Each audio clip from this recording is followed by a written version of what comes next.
তো আল্লাহ বলেন ইন্নাকা কাদিহুন ইলা রাব্বিকা কাদহান ফামুলাকি, হে মানুষ তুমি তোমার রবের কাছে পৌঁছা পর্যন্ত কঠোর পরিশ্রম করতে হবে, তারপরে তুমি তোমার রবের সাক্ষাৎ পাবে। তার মানে এই দুনিয়াটা হচ্ছে পরিশ্রমের জায়গা। প্রিয় ভাইরা, এখানে পরিশ্রম না করলে সফলতার দেখা মিলে না। বাঁচতে হলে, সারভাইভ করতে হলে, টিকে থাকতে হলে আপনাকে পরিশ্রম করতে হবে। এই পৃথিবীতে কেউ কাউকে জায়গা করে দেয় না, এখানে জায়গা করে নিতে হয়। ঠিক কিনা বলেন? আপনি যদি পরিশ্রম করেন, পরিশ্রমে যে ঘাম ঝরে শরীর থেকে, পরিশ্রমের ঘামে জন্ম নেয় সফলতার বীজ। আপনি যখন হাড় ভাঙা পরিশ্রম করবেন, এই পরিশ্রমে যে লোনা পানি বেরোবে, যে ঘাম বেরোবে, এই ঘামেই জন্ম নেয় সফলতার বীজ। এবং সফলতার কোনো শর্টকাট হয় না প্রিয় ভাইরা। অনেকে অল্পতে সফল হতে চায়, শর্টকাট খুঁজে, আছে না নাই? না, সফলতার জন্য আপনাকে লং কাটে যেতে হবে। ওখানে কোনো লিফট থাকে না, সিঁড়ি বেয়ে উঠতে হয়। অনেকে চায় যে সফলতার লিফটে উঠবো, সুইচ চাপবো, সাকসেসফুল ইন লাইফ। না, এত সহজ না, আপনাকে সিঁড়ি বেয়ে উঠতে হবে। তাহলে পরিশ্রমের কোনো বিকল্প নেই। এই দুনিয়াটা হচ্ছে পরিশ্রমের জায়গা, সংগ্রামের জায়গা। আপনি সফল হতে হলে আপনাকে পরিশ্রম করতে হবে, করতেই হবে। আর পরিশ্রমে কোনো লজ্জা নেই। আমি বিভিন্ন আমার আলোচনায় বলি, কাজে লজ্জা নেই। কিসে লজ্জা নেই? আওয়াজ করে বলুন সবাই। কাজে লজ্জা নেই। লজ্জা হচ্ছে অলসতায়, লজ্জা হচ্ছে হাত পাতায়, লজ্জা হচ্ছে অকর্মণ্যতায়। কাজে লজ্জা আছে? লজ্জা কিসে বলেন সবাই? লজ্জা হচ্ছে অলসতায়, অকর্মণ্যতায়। যারা কাজ না করে ফুটানি মারে, ওইটাতে লজ্জা। অনেকে আছে ফুটানি মারে, আছে না নাই? কাজ করে না, সব ফুটানি, এই ফুটানিতে লজ্জা। কিন্তু পরিশ্রমে কোনো লজ্জা নেই। এজন্য আল্লাহ তাআলা বললেন ইয়া আইয়ুহাল ইনসান ইন্নাকা কাদিহুন ইলা রাব্বিকা কাদহান ফামুলাকি, হে মানুষ তোমার রবের কাছে পৌঁছা পর্যন্ত তোমাকে পরিশ্রম করতে হবে। হাড় ভাঙা পরিশ্রম করে আমার কাছে আসতে হবে, তবে সফলতা মিলবে। অন্য আয়াতে আল্লাহ তাআলা বলছেন লাকাদ খালাকনাল ইনসানা ফি কাবাদ, নিশ্চয়ই মানুষকে আমি কষ্ট এবং পরিশ্রম নির্ভর করে তৈরি করেছি। এই পৃথিবীতে টিকে থাকতে হলে তাকে পরিশ্রম করতে হয়, কষ্ট করতে হয়।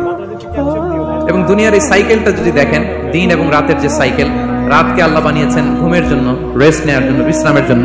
আর দিনকে আল্লাহ বানিয়েছেন কর্মচঞ্চল করে, কাজের জন্য।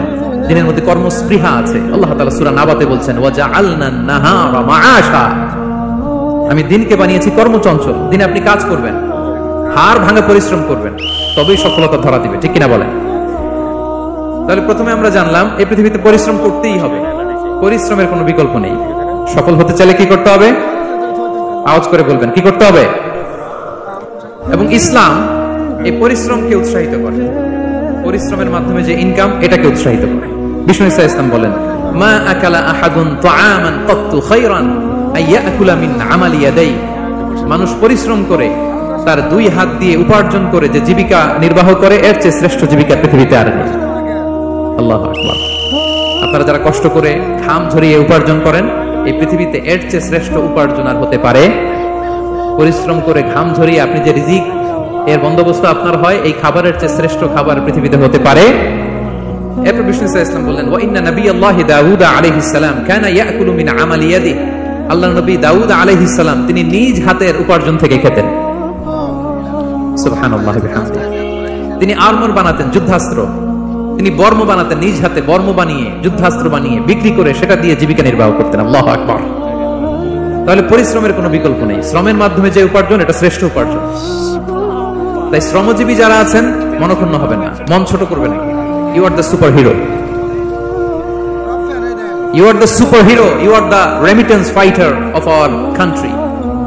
এই জন্য রাস্তা দিয়ে যখন হাঁটবেন, বুক ফুলিয়ে হাঁটবেন, বস্তা ভরে টাকা নিয়ে দেশে ফিরবেন। ঠিক কিনা বলেন? বুক ফুলিয়ে হাঁটতে হবে। এজন্য আমি আমার প্রিয় মাতৃভূমি বাংলাদেশের গভর্নমেন্টকে অনুরোধ করবো, আমাদের শ্রমজীবী ভাইদের যাতে সুবিধা হয়, এই ব্যবস্থা আপনাদের করতে হবে। বিনীত অনুরোধ রাখবো।